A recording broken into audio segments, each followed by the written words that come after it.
Good morning, folks. So this is my desktop and not entirely what I was expecting. It's a picture of a moon. I'm kind of hoping that's got some significance. So we dropped PowerPoint into, it's been a terrible tech morning. I plugged my laptop in this morning. I've opened up PowerPoint. I closed Notepad++, in case it did something like that. Blue screen of death. Like 80, 90%, it took 20 minutes, restarted. I'm hoping now it will actually bring up a thing. Okay, so technology and I, not well aligned this morning, but what I'm going to talk about really has almost nothing to do with technology.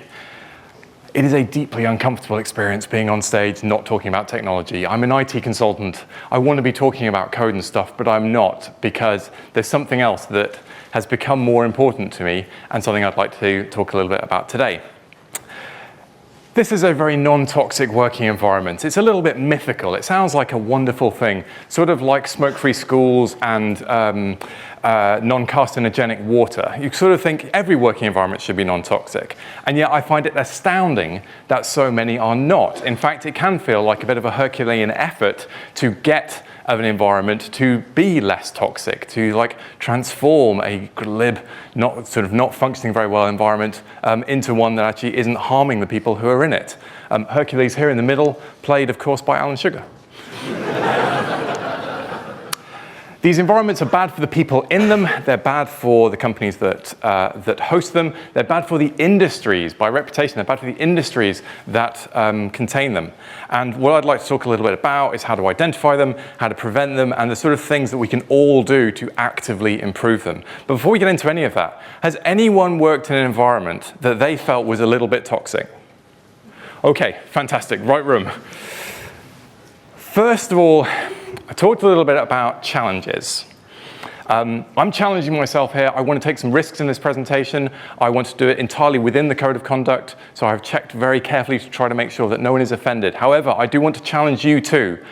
And this is entirely opt-in. It's something only if you want to do it, but I want you to note how you're feeling as I extend this challenge to you, and whatever you decide to do is the right thing for you. The Detroit Lions are an interesting example. They're part of Americans' National Football League. They're an American football team. I'm not big on the NFL or who's doing well in it, but as I understand it, they're a top-flight American football team, and their players are paid millions, even more than DevOps engineers. And the challenge they face is how to get people to collaborate, how to build a team rather than a set of just really well-paid players.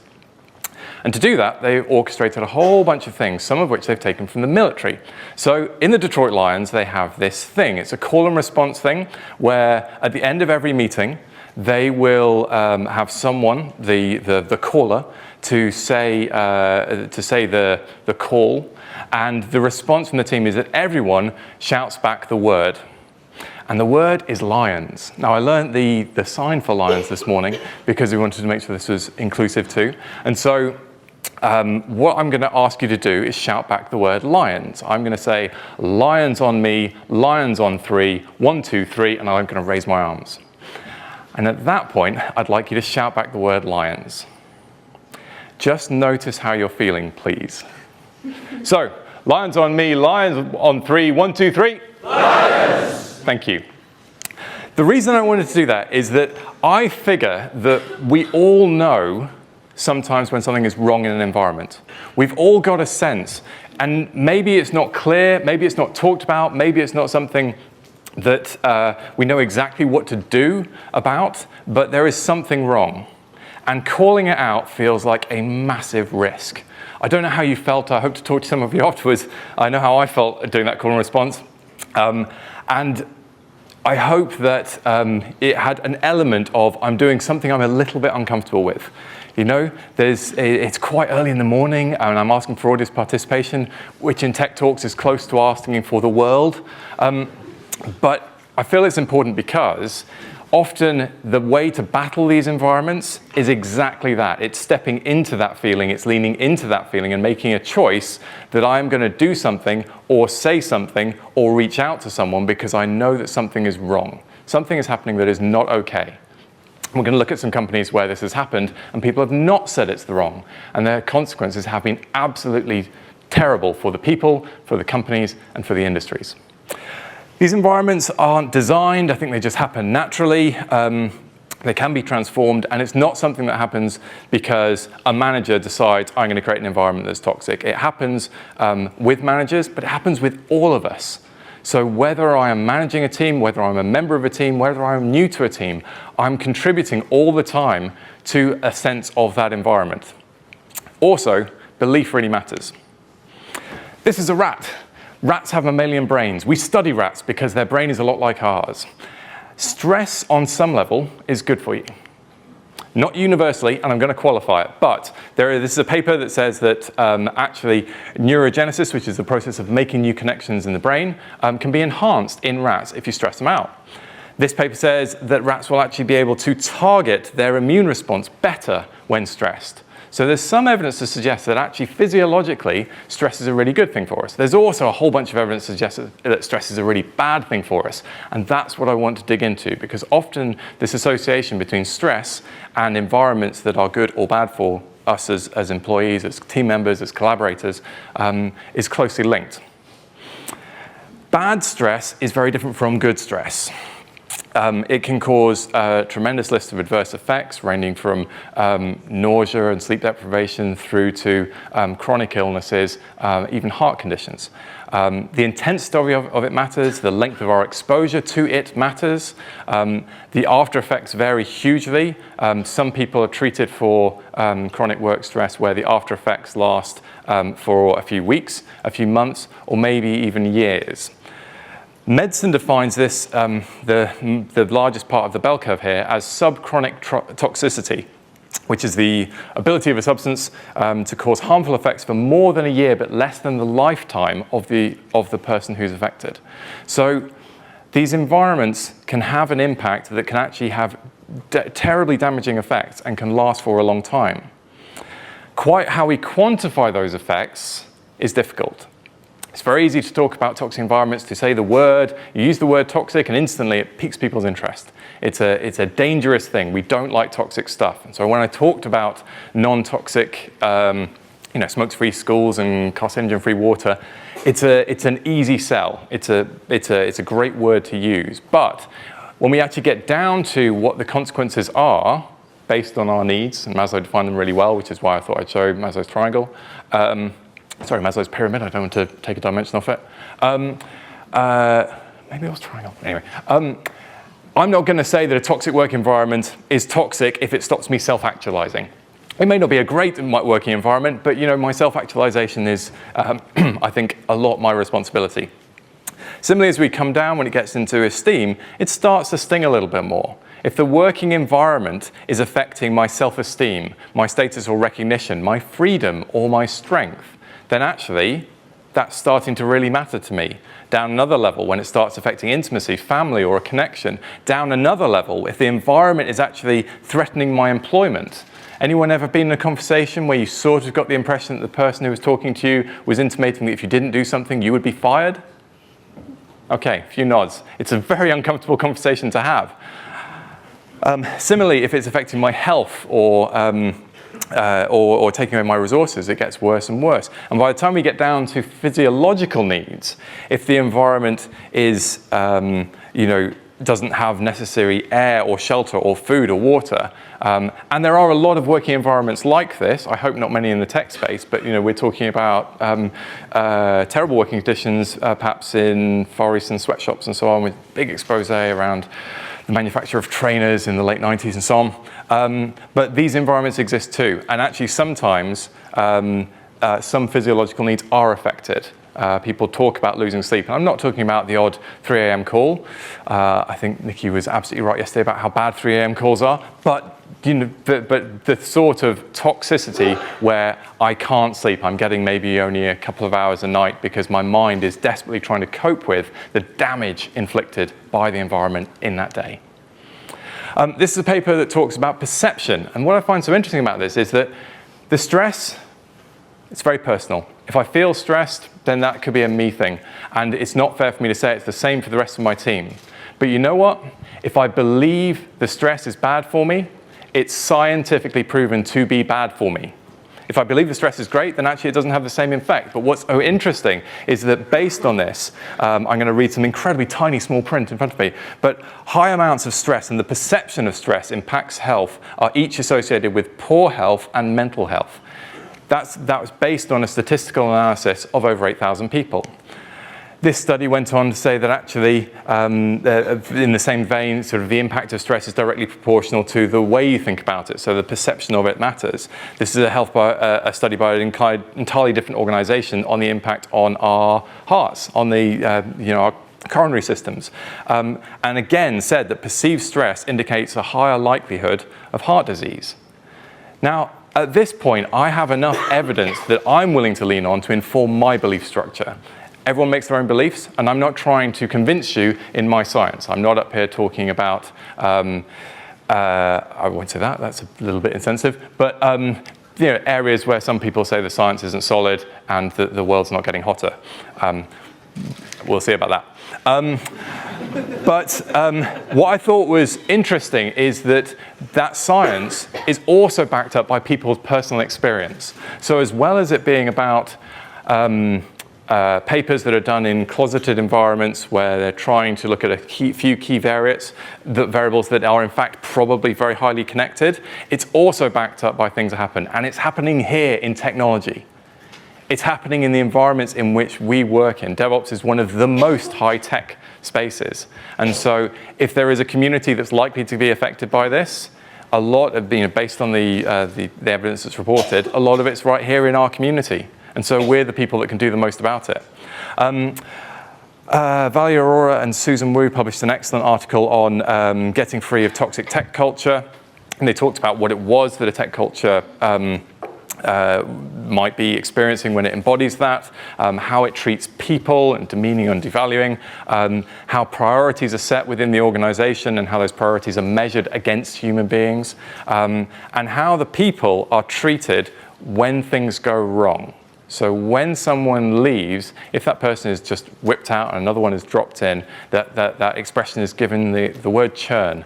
Churn, I think, is a wonderful word. It sounds like butter, but it's for actually quite a nasty thing. I think organizations with very high churn often have below the surface a bunch of reasons why the traction in that organization isn't the same. The staff are not staying for long periods of time.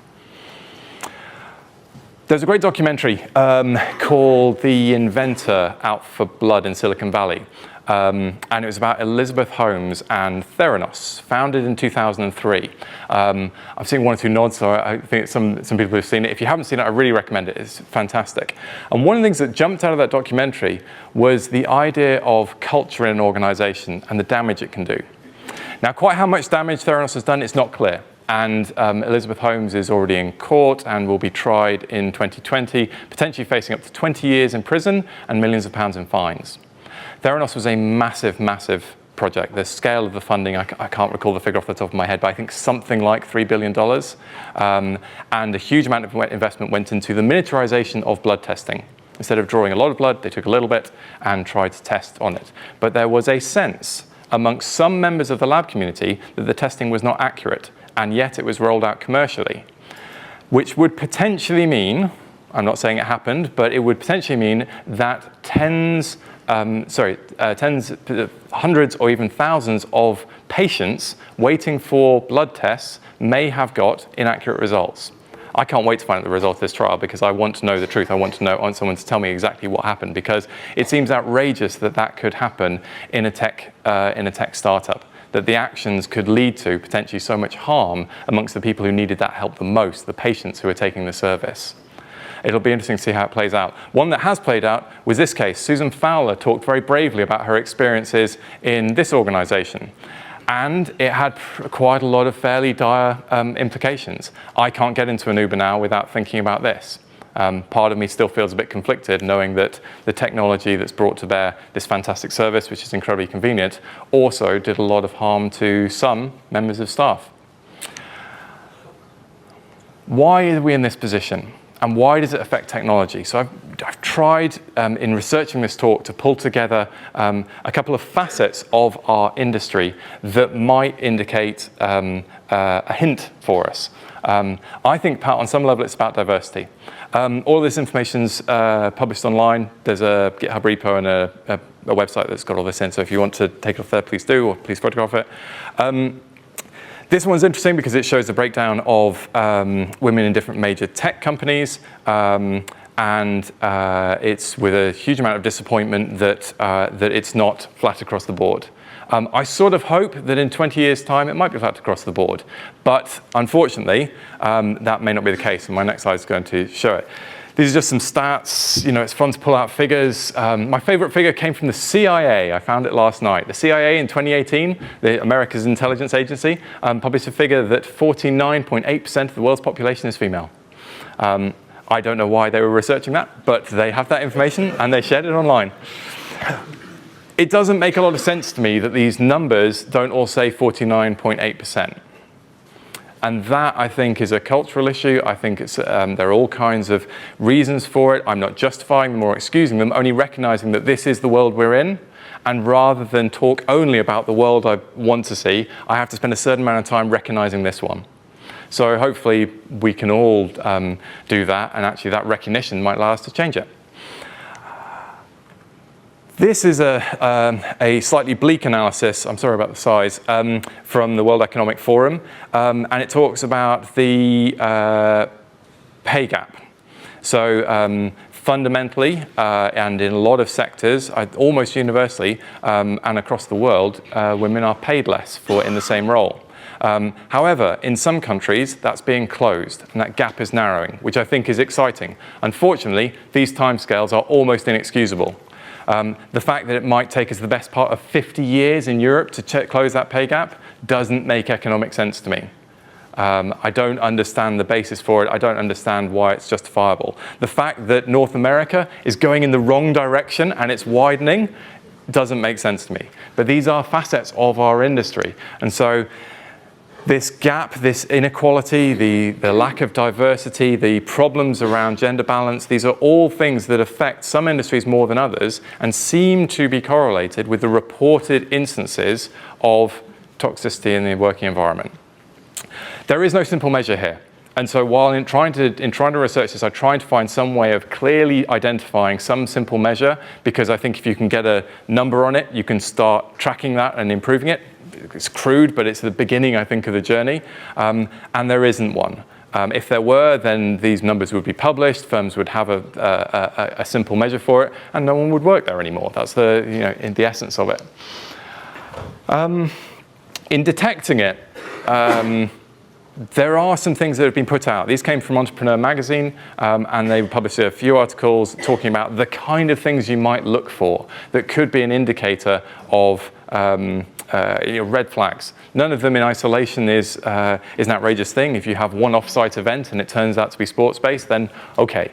But if those off-site events are organized for one faction of the staff group, and that faction is constantly being entertained, but all the off-sites are done in that domain, and actually there's no discussion with the rest of the staff about the kind of things they might like to do at an off-site, then it's a little bit of an indicator that maybe something is wrong. People talk about management meetings feeling a little bit like the boys' club.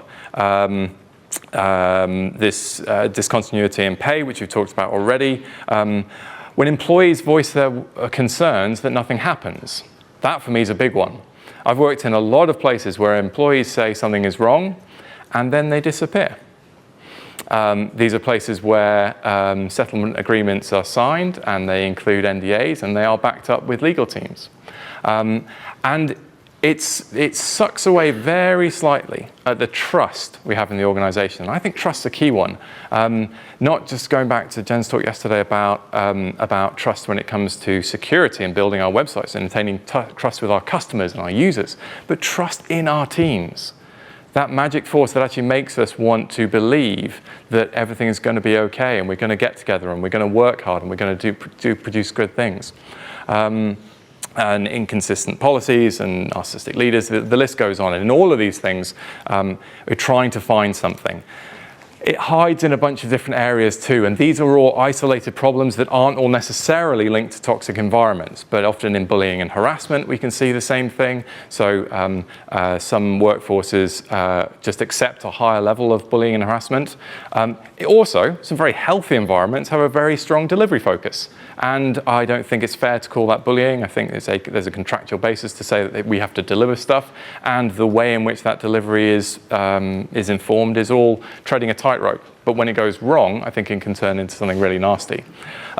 Sometimes there are other problems that are labeled as the environment. If I am doing something wrong or I am underperforming, it's the easiest thing in the world for me to project that out and to say, yes, the problem is out there, not in here. And so I have to take responsibility for that and not label the team that I'm working with. I have to make sure my insecurities in wanting to be liked, in wanting to be funny, in wanting to be entertained don't offend people, or that the cost of the joke I make isn't borne by other people. I think also it's important to look at what Jung called the shadow, the parts of myself that I hide, repress, and deny. And this is something common to all of us.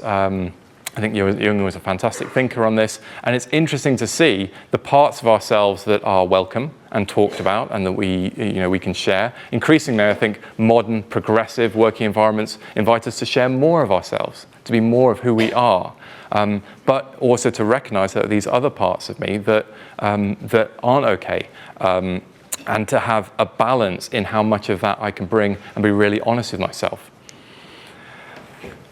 These environments don't happen overnight. There's a descent. And so the warning signs, we see things like a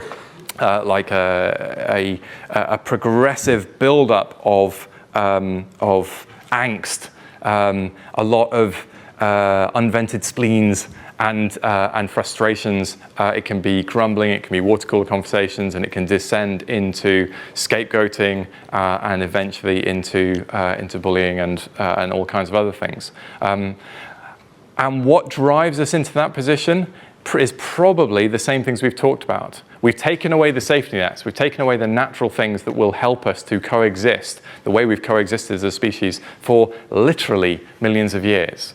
And by taking away the safety nets, we then end up in this slightly unusual environment, and we're most susceptible to that group shadow. Those parts that get hidden and repressed and denied, where it feels pretty good to be the boss, it feels pretty good to be the powerful one, it feels pretty good to get what I want. And the consequences are dramatic. What can we do? There's a bunch of things that managers can do. Empower people, empower your teams, distribute the power. If you want to have a very flat organization, it's a great way of taking out the risk. If you want to have a very hierarchical organization, then the risk goes up. Clarify. If there are disagreements at board level, they will destroy the company. Again and again and again, I work with teams of directors where the board doesn't work properly. And what happens? Different factions of the organization ending up fighting over the same agenda, just trying to do a good job. And all that happens is you end up with these warring factions. And if there's anything that destroys an environment, I think that kind of internal warring conflict is awful. Train people. I have a reference in my notes. I only have my notes here. But Ken Ziegler, who works for LogicWorks, said you have to be totally intentional about making people aware of how they sound and the way they're behaving and the way they use words. It's a little thing, but having a code of conduct for an event like this is fantastic. It makes me hyper-conscious of how I use words, especially in a public forum that's recorded. If I say something offensive, if I say something wrong, if I make a mistake, I make it very publicly here, and it's on the internet. It doesn't go away. It will be with me for the rest of my life. And you know what? I have to bring that same accuracy to pretty much every environment I work in, because I don't want to leave behind a trail of people who I've offended or hurt with the things I'm doing. And when I also want to achieve stuff, and I also want to take chances, and I also want to do things that are new, or I also want to innovate things, that's a risk.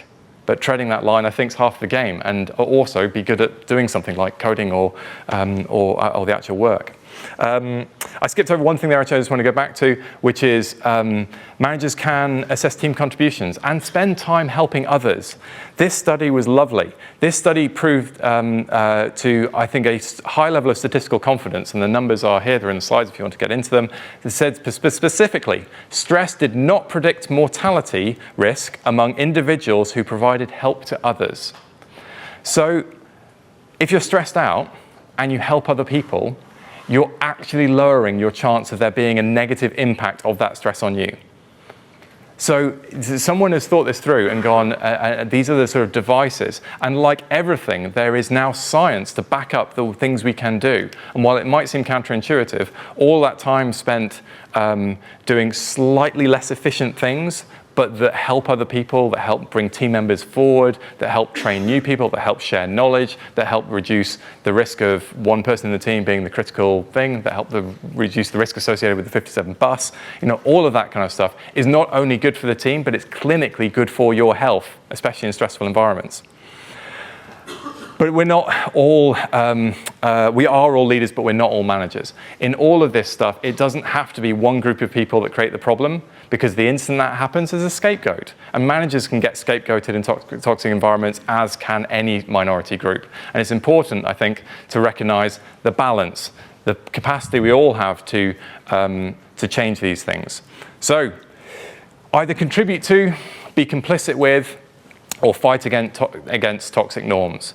I don't think there's a middle ground. I don't think there are any bystanders in teams. Every time someone makes a joke, I can laugh along, I can say nothing, or I can pick it up with them. But if I say nothing, I'm complicit. I'm absolutely part of it. And we don't get to sit on the sidelines in this stuff.